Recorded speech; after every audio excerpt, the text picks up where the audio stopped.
Hi, my name is Lorissa Rinehart, and I'm the author of First to the Front, The Untold Story of Dickey Chapelle, trailblazing female war correspondent. And first and foremost, thank you so much to the World War II Memorial. I'm so happy to be here and so grateful that you've asked me, and I'm so excited to talk to you about Dickey Chapelle. She's been a hero of mine for a long time, actually since high school, and I was so honored to write her biography. So Dickey Chapelle was born Georgette Louise Meyer in 1918 in Sherwood, Wisconsin, which is a small suburb of Milwaukee. She was a teenager during the Great Depression, and she was in her early 20s when World War II started, much like so many of the young men who fought the war. So Dickey was rather a brilliant and precocious young woman. She graduated her high school in 1934 at 16 years old as valedictorian. And she was one of only 3 women who were admitted to the 1934 MIT class of aeronautical engineering. So she chose to study aeronautical engineering because she loved planes. But this was 1934, and her mother was a bit of a worrywart, but understandably so, and she forbade her daughter from ever flying aboard a plane. And, Dickey promised that she never would. Well, this held true until she got to Boston and MIT. And she had thought that studying how to build airplanes would be a close second to flying them, but it wasn't. And so Dickey spent a lot more time at the Boston airfields than she did in her classrooms. So in 1935, there was a catastrophic flood in Worcester, Massachusetts, which is just northwest of Boston. And the only way to get supplies there was by airdrop. Okay, and at this time, she is also an aspiring journalist. She's published a couple, articles in local magazines and journals, and she has failed to study for a test. And because it was the Great Depression, if you could prove that you had gainful employment, you could make up the test. And so she had sold a story on spec to this magazine called the Boston Traveler about this flood. But in order to get it published, she had to be aboard one of these planes making the airdrop. So she knows the pilots, she's been to the airfield, so she talks her way aboard. She hoists herself through the cargo door, and she takes flight. And she never wants to land, metaphorically and also somewhat literally. So soon thereafter, she just flunks out of MIT. She's too taken with flight. She moves home, much to her parents' chagrin. And even more to their consternation, she gets a job with the local flying circus. And so if you don't know what a flying circus is, it are these little biplanes, right? These old-time planes that would do tricks like loops and dives and all these things. So she gets a job as the secretary, and she takes part of her salary in flying lessons. Okay, so her parents aren't pleased about this, nor are they pleased about this, romantic relationship she has with one of the pilots. So they ship her off to Coral Gables, which is a small suburb of Miami where her grandparents live. And they're hoping that she'll settle down and find a husband. But she doesn't do either of those things. In fact, she gets a job as the PR agent for another flying circus called the Miami Air Show. And through this, she goes to Havana to cross-promote another flying circus. And she also, in Havana, and she also double books herself. She sells a story to the New York Times writing about this, right? So she's there as 2 capacities. She's promoting her air show, but she's also writing for the New York Times. Well, during this air show, the star pilot, the captain of the Cuban Air Force, crashes. And as a reporter, right, she feels she needs to run out and see the crash with her own eyes. And this stays with her for the rest of her life. She always wants to see the story for herself. She doesn't want to rely on someone else's point of view. So she runs out, she sees the crash, and this is the first time she's really seen violence with her own eyes. and the pilot has died in this crash. And she runs back to the airplane hangar where there's a payphone. She calls the New York Times. She gets the story in. Well, there's another reporter there who is so impressed by her pluck, to use a term of the day, that he relates this story to his friend back in New York City where he lives. Well, his friend happens to be the PR agent of TWA, which doesn't exist anymore, but at the time was like the airline. It's like American and United and Delta all put together. It's like this huge airline, changed air travel forever. So he is impressed by her. He looks her up, calls her up, and offers her a job. And Dickey Chapelle says yes and moves to New York City. She's 19 years old. It's 1939. And she loves it. She just is flourishing. And she works in Midtown Manhattan, where Times Square is. And you might have heard about Times Square, but the reason it's called Times Square is because the New York Times building used to be there. And the New York Times building, back in the day, had this ticker, right? Like you see on the bottom of your screen in the news. Well, they used to have it on the top of the building. And it would announce day's news. And so one day in September, sunny September afternoon, she takes a walk to Times Square to see what the news is. And she sees that Hitler has invaded Poland. And she feels two things. First, she's incredibly concerned and sympathetic with the people of Poland. And two, she knows that history, that the world is at this inflection point, and that she wants to be a part of it. But she also knows that as a young woman in 1939, that she's going to have to be better than her male colleagues, right? She's going to have to do better, know more, work harder. And so in order to be there, to get there, to see the story, to get the story.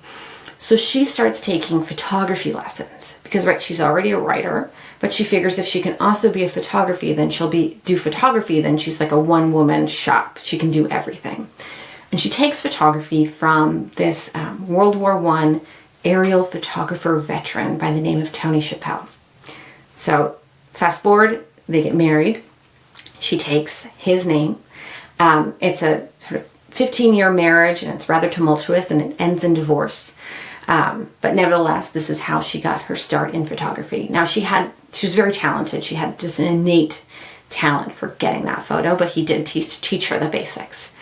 So a few years later, right, Pearl Harbor, December 7th, 1941.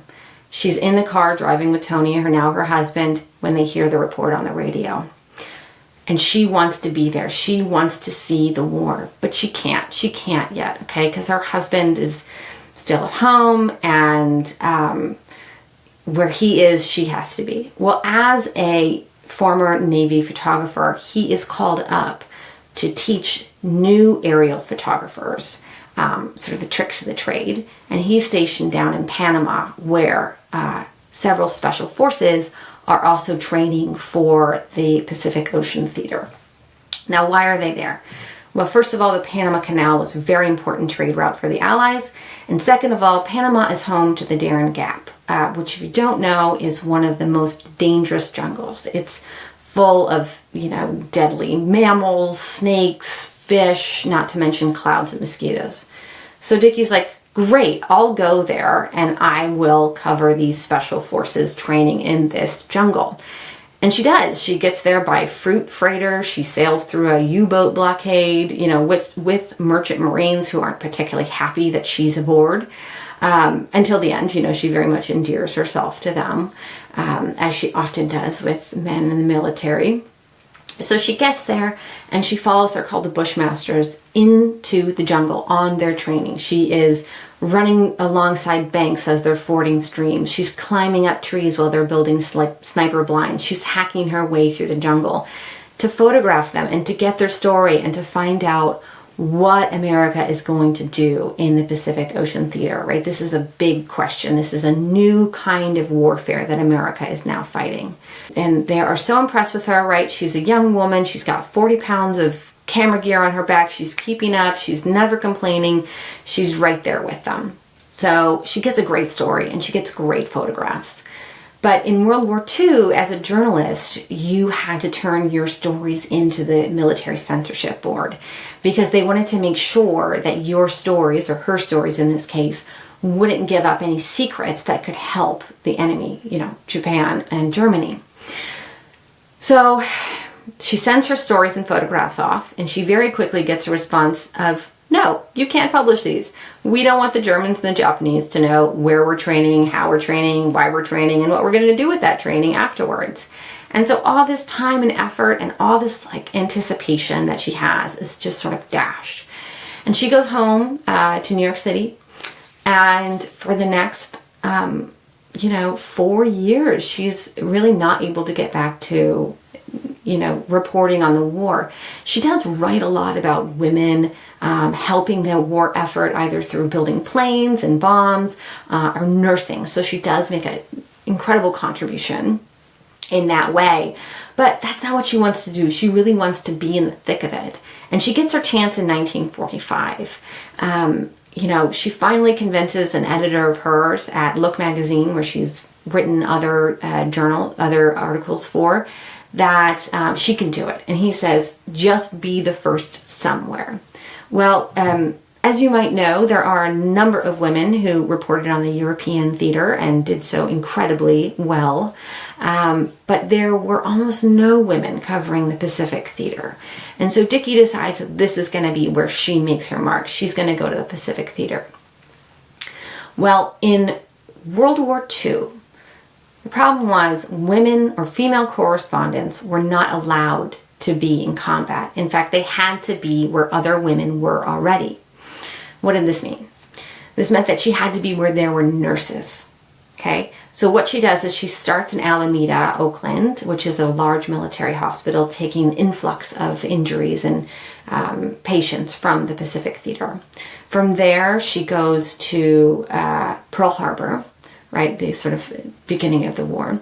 But she doesn't want to stop there. She goes to Guam, which is a small island about halfway between America and the Japanese archipelago, which includes Iwo Jima and Okinawa.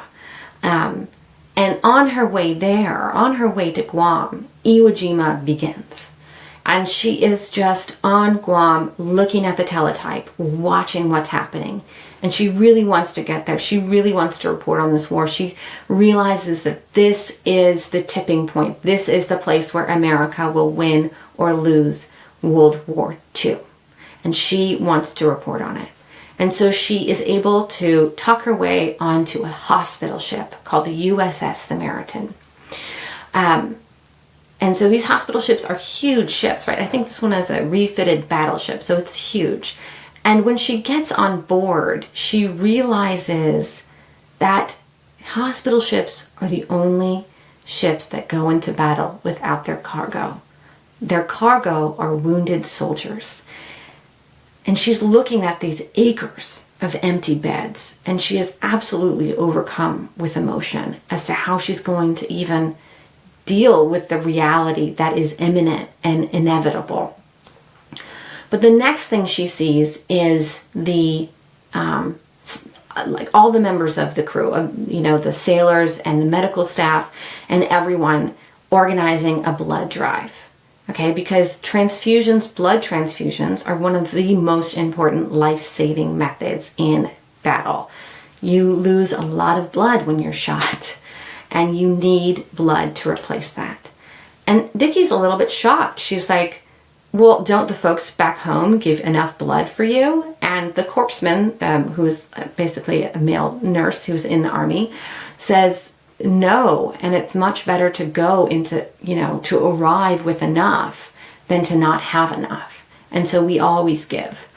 And she's really inspired by this, but she also wants the people back home to know that they need to give more blood to save, the lives of these American service members and these Allied service members. And so she immediately organizes a photo shoot of this blood drive.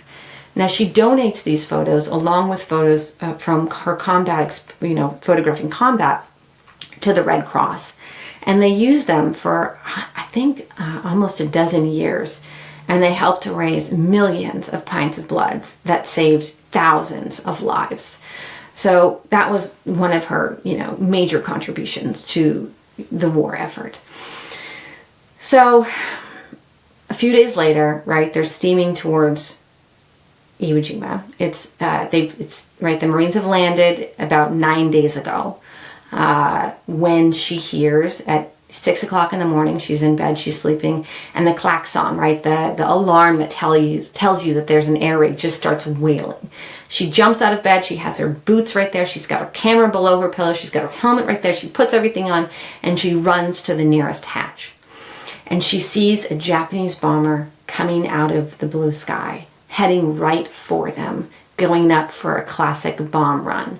Now, of course, you're not supposed to bomb or fire on hospitals in World War II or in war at all, according to the Geneva Conventions established after World War I. However, at this time in this place, they had about as much protection as the paper that they were written on, as Dickey said. So she watches as the pilot releases his bomb, and the ship lurches as the captain tries to maneuver out of the way of the trajectory of the bomb, and he succeeds, but just barely. The fantail of the explosion splashes up on deck. Well, Dickey is at this point still, in the hallway there, but she sees the bomber going up for his second run, and she knows that he only has to change his trajectory for a couple feet for a direct hit. And she decides that it would be a great time for her to climb up to the highest point in the ship to get a photograph of him trying to do this. And so she runs up to the searchlight and she crawls beneath it, right? And this is like a turning giant piece of metal that tears her shirt, and she props herself up with her elbows and she puts him in a viewfinder, and she just watches sort of in stunned horror as he comes in. But instead of a bomb in her viewfinder, she sees the orange arcing lance of anti-aircraft fire from a destroyer. And the Samaritan just goes crazy with applause and relief. And the Japanese bomber turns around and heads back to Iwo Jima. Well, at this very moment, the island and the Pacific Fleet, which is enormous, come into view. And at the same time, this absolute armada of LCVP boats start for the ship. Now, the LCVP boat, you might know because, right, it's this ship that the Marines would do their amphibious landings on. They have these great gates and they crash down in the ocean and the Marines run out. And that's, we think, the end-all be-all of these boat stories, but it's not. Every bullet, every tin of food, every bandage that went on Iwo Jima went on one of these boats. And almost all the Marines who were evacuated from Iwo Jima went back on one of these boats. And so they are just motoring to get to the Samaritan, absolutely full of wounded Marines. And they begin circling the ship before she's even dropped anchor. And as soon as her gangways are down, just wounded begin flooding over the decks. And Dickey is almost overwhelmed, but the only way she can deal with it is to photograph what's going on, right? Because she wants to capture not only the valor and the heroism of battle, but what happens afterwards. What happens to a soldier or a Marine or a service member when they're wounded, when they've lost a leg or lost their sight or lost their hearing or any number of other injuries that might occur in battle. She wanted to capture this to show the true sacrifice and the true heroism of these Marines. And she also began to talk to them, right? They reached their capacity very quickly, and they started steaming to Saipan, which was the nearest military hospital that could absorb, all these casualties. And she spent the entire time, the entire trip, talking to them about what their hopes were, what their fears were, what had happened to them.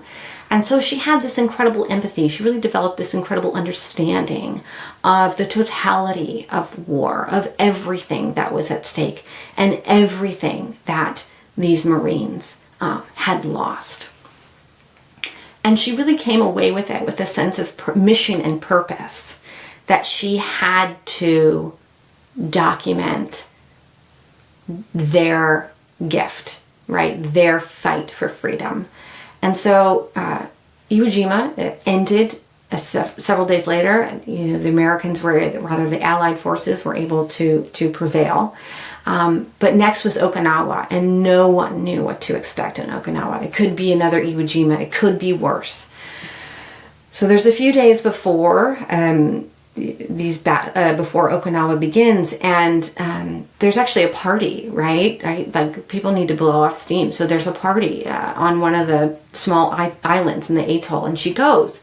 And she meets this guy who she doesn't know is a general when she first meets him, but his name is General Shepard, and he is the commander of the 6th Division. He later becomes the head of the Marines, the Marine Commandant. He is very impressed with her, right? She's telling him what she's doing there, what she wants to do there, how she got there, and he says, well, if you want to come to my camp on Okinawa, you would be welcome anytime. She takes him at his word. Okay, so Okinawa starts. And in case you don't know, Okinawa, the landing was very different than Iwo Jima. Like, the Marines landed and there was nothing and there was no one. And they went across the whole island and met almost no resistance whatsoever. So Dickey's like, okay, well, I think I can go. And so she asked the press agent there on the USS El Dorado, which is the press ship in the fleet. And he said, yeah, you can go. There's a boat leaving at noon, eat some lunch, get on and go. So she goes and she gets to General Shepard's camp. And he's like, oh my gosh, you made it. He goes, you are a brave girl, aren't you? And he arranges a tour of the field hospitals in Okinawa for her. And she ends up with a unit responsible for scouting the locations of new field hospitals. So she's at one of these field hospitals that is established on a mountaintop in a school, a former school, and she meets the first Marine that she has encountered who has what they call then combat fatigue, and we call now PTSD. And when he came in, he didn't have any physical injuries, but he was in an absolute rage, and he was strapped to his stretcher, and that he had to be sedated to calm him down. So at the time, the only way that they had to treat combat fatigue was through what they called talk therapy, and what we now call just therapy. And because she was a woman, the psychologist who was there thought that he would open up more to her. The Marine's name was Lieutenant Jameson. He thought he would open up more to her because she was a woman. Now, this is dubious logic, but Dickey nevertheless took it upon herself to do this. And he did start talking to her. He did tell her what had happened and, what his fears were and what his hopes were for when he was going home. But just as they were really starting to unpack what had happened, they hear rifle fire. They hear the fire of semiotic weapons. And they know that it's the Japanese because they have a distinct sound that sort of sounded like the popping of champagne corks. And they would call them shambos, short for champagne. So hearing this, Lieutenant Jameson sits up in bed, gets up, goes over to the corner where there is a pile of guns, picks up an M1 and walks out. And Dickey follows him. And what's happened is a small unit of Japanese soldiers are trying to get into these caves above the hospital. And if they are successful, then the hospital is really in trouble, right? Because these guys can just take pot shots all night. And so they have to get to them before the Japanese soldiers can get to the caves. And so the whole hospital, walking wounded, doctors, corpsmen, and Dickey all go on patrol. And Dickey, of course, only has her camera. And she comes under fire. She's with Lieutenant Jameson, and the Japanese fire, and they throw a hand grenade, and all the while she is pretty steady-handed and just photographing what is happening. This is incredible. She's 23 years old at this point. So this was the first time that she went on patrol with the Marines. It wasn't the last time. She went on many missions with them up until 1965, the end of her career and the end of her life, unfortunately. But she really had, I think at this point, real devotion to them, and they to her. It was a lifelong relationship of mutual respect and admiration. Okay, now as I said at the beginning, female journalists were not allowed in combat. So when the brass back home learned that she was there, they issued an actual warrant for her arrest. And by this time, the Marines on Okinawa, right, there was still no real fighting. There was little skirmishes here and there, but there was nothing compared to what would come. They really started to appreciate her. She was reporting on field medicine, on life-saving operations, right? And they appreciated this. And so this Marine, this MP, said to her, there's a standing order for your arrest, but I'm not going to arrest you, but if you could turn yourself in, I would really appreciate it, because I'm going to get in trouble if I don't arrest you for much longer. So she says, no problem, I'll turn myself in. And she does. But the day that she does is the day that the Japanese reveal the magnitude of their entrenchment in Okinawa's systems of caves. And the fighting just becomes very heavy, very quickly. And the only way for Dickey to get back to the fleet, right, which she has to because she's under arrest, is to find passage herself. She goes down to the beach, and by happenstance, she finds the same boat that carried her there in the first place. It's now full of wounded Marines. And so she has to cling to the front of it, and it's raining and it's storming, and she's just clinging to the front of it as it goes to the fleet. Okay, this is the next day that this happens. The minute she arrives aboard the ship, almost a minute, the Japanese unleash the first of several kamikaze attacks of the Okinawa campaign. And she sees these planes flying into, flight decks and bombs dropping all around her. And regardless, she does just what she did on the Samaritan. She gets out of everybody's way, but she climbs to the highest point on the ship to capture this, because she really feels like it is her duty to capture this moment in history, this moment of bravery and valor and sacrifice. So once this is over, she survives, right? Which is incredible in and of itself. She is transported back to Guam, where she is basically exiled back to the States. But she doesn't have travel papers, so she's sort of sentenced to the purgatory of standby for several days. But she spends this time once again talking to the returning Marines, the returning armed service members, about what their experiences were, what they were hopeful for, what they were afraid of. And she found a lot of echoes of Lieutenant Jameson, right? That Marine with PTSD. So many of them could not turn off their experiences, could not turn off these nightmares of battle. And in addition, they didn't feel that they could talk to their loved ones about what had happened to them, which left them with a profound sense of loneliness. And so because Dickey had been arrested, because she had gotten all these photographs sort of against the rules, a lot of them were confiscated and all of them were censored. She could not publish them anywhere. But what she could publish were these memories, these experiences that she recorded of these returning service members about PTSD. And she really wanted to shine a light on what she called a plague affecting millions of returning veterans at a time when America didn't really want to see what was going on. And I imagine I'm a bit older than you, but my grandfather was one of these people. He was on board an aircraft carrier in the Pacific Fleet, and he suffered from PTSD for the rest of his life, and he had no help, right, for this. So, as I see, we're still struggling to cope with returning veterans and PTSD, and still trying to find ways to help them. I think often back to Dickey and her sort of early recognition of the need to address this issue.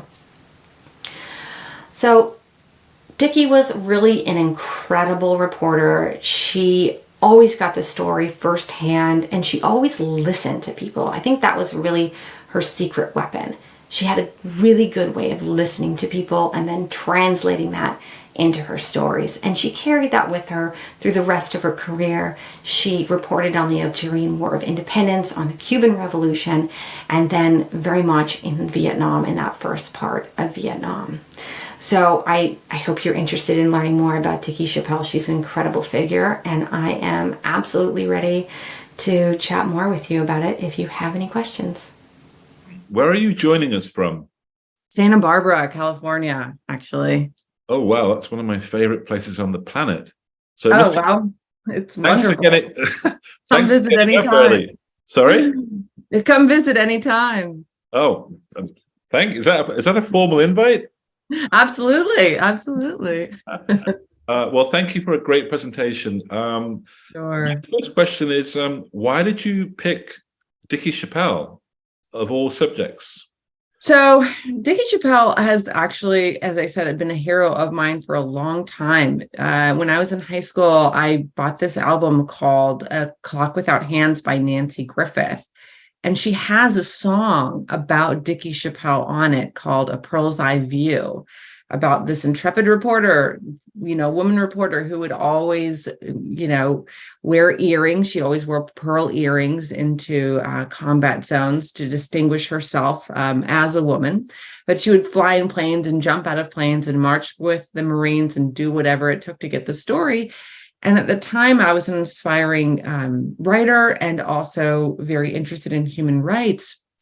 And so Dickey's story just really appealed to me and inspired me. But it wasn't until I was doing my master's degree that I really started diving into her story. I wrote my master's on the audio letters that American GIs would send home from Vietnam, and her name came up.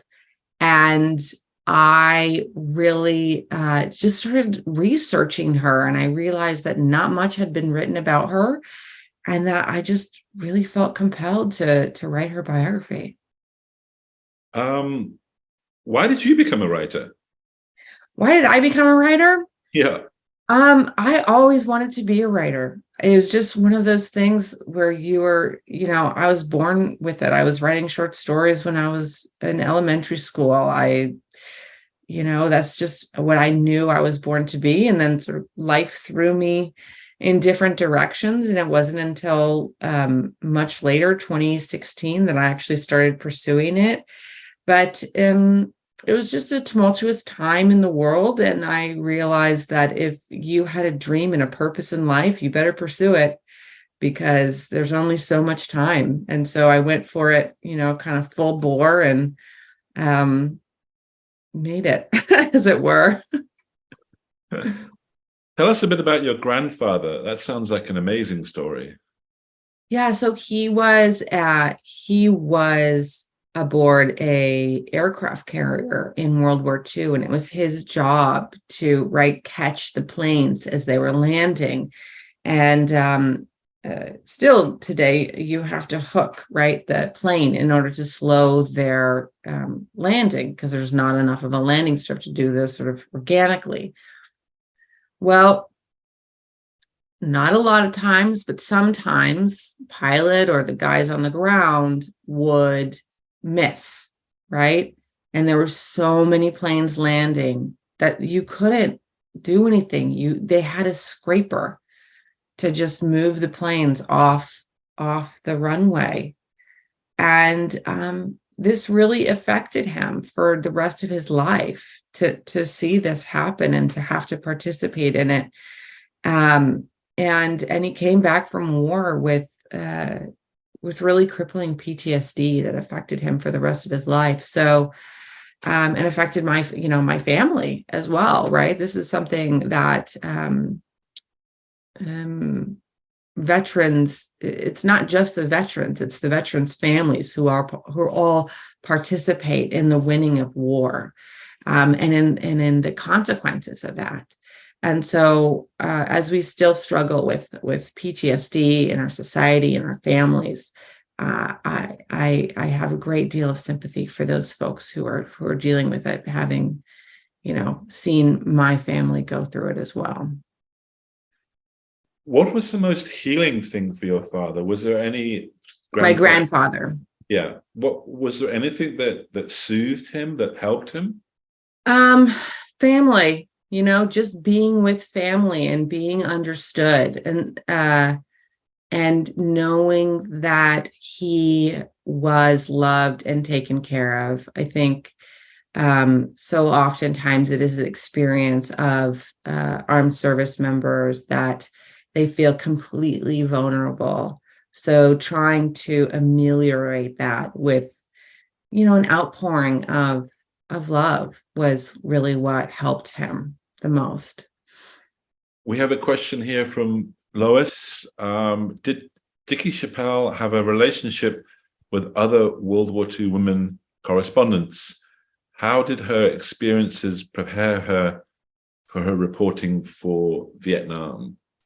Yeah, so she had relationships, friendships with a couple who were in the Pacific Fleet, most notably Barbara Finch, who was also landed on Iwo Jima. She didn't go to the front as Dickey did, but they were good friends. She didn't know the women who were in the European theater, which made up the majority of female reporters in World War II. But I would say that her experiences in World War II were fundamental to her reporting for the rest of her life.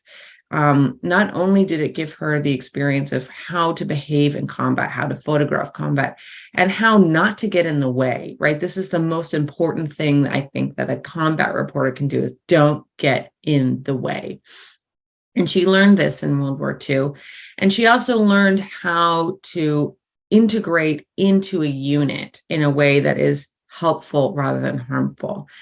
So that was one thing. The other thing was that she was so inspired by the Marines that this propelled her forward. Their courage, their bravery, their dedication to duty inspired her to continue to cover the fight for freedom as it unfolded during the Cold War. If we look at names like Martha Gellhorn, who's perhaps more famous, and then Lee Miller in the European theater, the famous Vogue model who became a photographer for Vogue. And then if you look at someone like Margaret Higgins, who actually I think died in 1966, just a year after Dickey. Actually, Margaret Higgins was only a couple of years older than Dickey. These three women, would you agree that Dickey, like Martha Gellhorn and like Lee Miller and perhaps others, that there's something addictive about the Second World War, that there was something that they missed when it was over, that there was an emptiness that they had to fill by going back to the front afterwards, or trying to find some substitute for what they'd found in World War II? Absolutely. I mean, for Dickey, it wasn't necessarily all about that adrenaline rush, though it was part of it. But for her, it was really the sense of duty and the sense of helping. So she dedicated, because she had her military credentials revoked, she couldn't go back to war. But what she did was she started working for nonprofits. So she started working for the International Rescue Committee, which is still doing amazing work, particularly now in Ukraine and now, unfortunately, in Libya. And she was working for them and went to go report on the Hungarian Revolution that was being crushed by Soviet tanks. And so she was on the Austrian border interviewing, photographing these refugees streaming across the border during this conflict. She was also writing for Life magazine at the time, in addition to reporting to the IRC. But what she started doing was going out into the field, going out into this frozen tundra to help shepherd these refugees across, these refugees who often became lost or disoriented because of gunfire, star shells. It was cold and it was dark. And she said very specifically, this was the first time that I had felt that purpose that I had on Okinawa. And she spent the rest of her life really searching for and pursuing that same purpose and that same sense of esprit de corps that she had on Okinawa. Can you tell us a little bit about how she was killed in Vietnam? Yes. So I should preface this by saying the night before she went out to dinner with a friend of hers. And she had said to him, when I die, I want to die on patrol with the Marines. And the next day she went up to Chu Lai, which is just, she was in Saigon. She went up to Chu Lai, which is just south of Da Nang. And she was going on patrol with some of the first combat Marines, right? This was 1965. This was October. They were deployed in March. And she was on one of the first search and destroy missions. And they left camp in the morning, and just a few feet out of camp, the Marine in front of her stepped on an improvised explosive device. And because it was improvised, right, the person behind him was the one to bear the brunt of the blast, and that was her. She was lifted some 20 feet in the air, and she suffered, multiple lacerations. The chaplain was able to run out, to hear her last words, to give her her last rites. And she said to him, it was bound to happen. Now, at this point, Dickey had spent 20 years in combat. And during the end of her life, she had spent more time in combat than out of combat. And no one survives that. No one survives that. And so she lived and died the way she wanted to. I think her death was incredibly tragic. I wish she would have lived. She's an incredible reporter. I think we all would have benefited from her reporting on the Vietnam War, and we all would have benefited from more time with her on Earth. But she also knew what she was getting into, and I think there's a great bravery and valor in that. So that is how she died. So often when we learn about photojournalists, we come to the realization that they paid a high price in their personal lives for their pursuit of stories in combat zones. Can you tell us a little bit about her personal life, her relationships? How were they affected by her time in combat? Yes. So first of all, when she came back from World War II, she also suffered from PTSD. She had a profound stutter, which is one of the telltale signs of PTSD. She didn't want to get out of bed. She didn't want to leave the house. In addition to this, throughout her life, she didn't really have a lot of personal relationships. She was close with her mother. And her best friend was her also kind of secretary, right? Because she had to correspond with this person for business, for, travel planning, for, promotion, all these things. So she was sort of, it was a built-in relationship. But she was married to Tony Chapelle for 15 years. It was not a healthy or happy relationship, sort of throughout. It ended in divorce.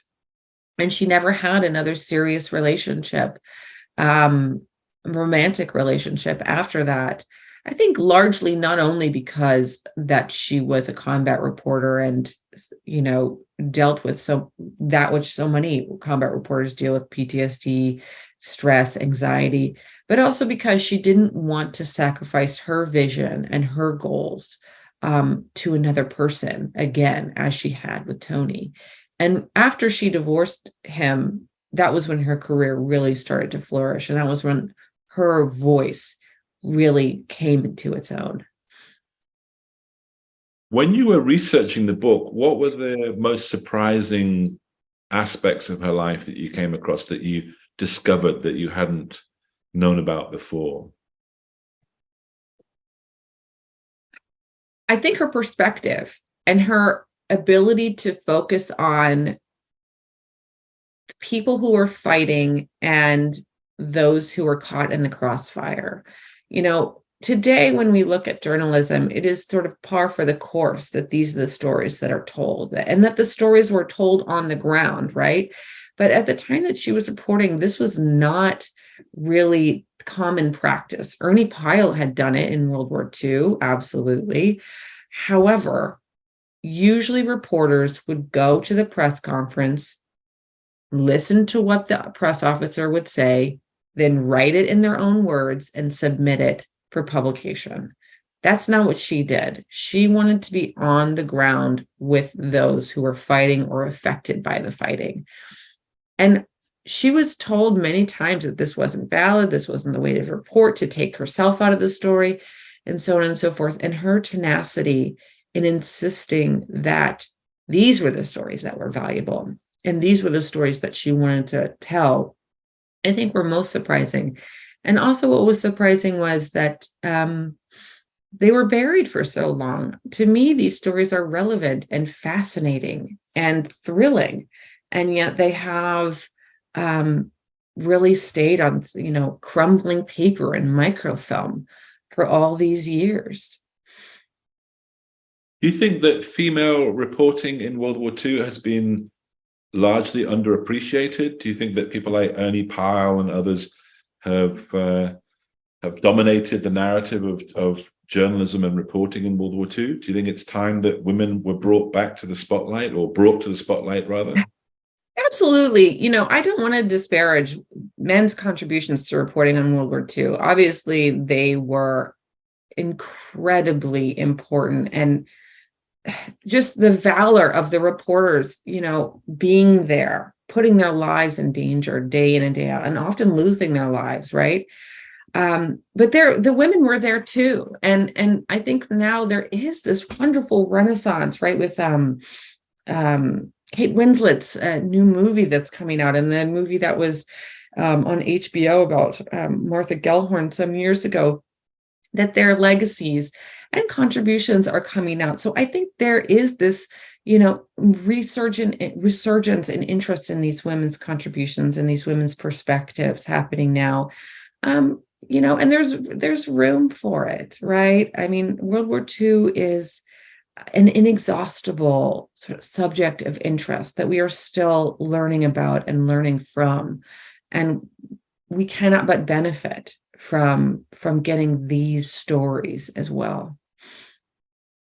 If you look at the bestseller list for World War II, literally in the last 5 years, many of the books that are doing really well are about women in World War II.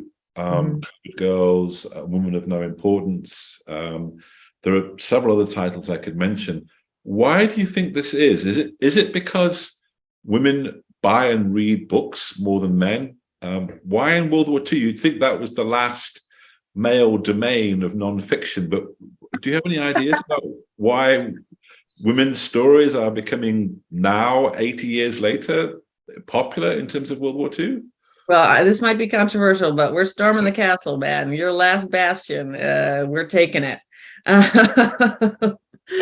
But no, in all seriousness, I think it's twofold. I think women are interested in reading about themselves in history, right? Because we were there. I think women do read more than men. We do buy more books than men. And I think we're increasingly more interested in books about us, right? And we're more willing to buy books about women. I think before this sort of time period, it was both the market would reinforce this idea that women didn't buy books about women. Well, now we've done a couple test balloons and we see we have, and now we have, of course, the Barbie movie has nothing to do with World War II, but it proves that women are interested in consuming culture about ourselves. And that sort of trickles down even to histories of World War II. And I think the other reason is that these are new stories, right? This is a fresh infusion of ideas and perspectives about World War II. And everyone is interested in that. It's not just women who are buying my books or Women of Valor or books about Martha Gellhorn. Men are reading those books too, because we're all thirsty for knowledge about this incredibly important time period. And we want to understand it from all angles.